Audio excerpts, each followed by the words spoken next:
US foreign policy is clearly changing, including in the healthcare arena.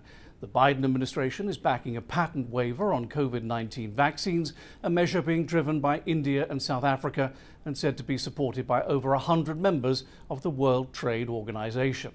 The US Trade Representative Katherine Tai says extraordinary times call for extraordinary measures.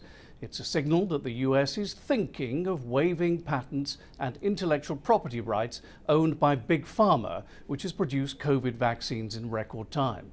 But it is far from a done deal. Katherine Tai is also warning that such a move could take some time. The first meeting at the WTO to discuss the changes won't be until next month.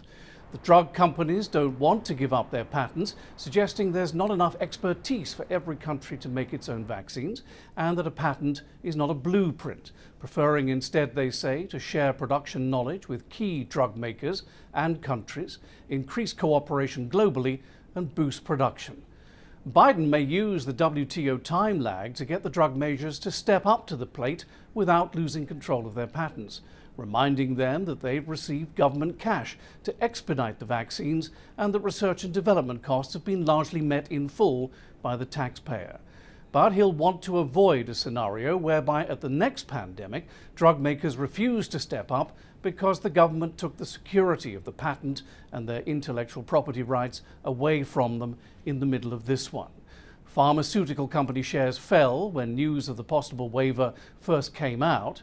So a little bit of history might have been made at the World Trade Organization regarding patent waivers, but whether it ever actually happens or how long it takes to achieve are open questions.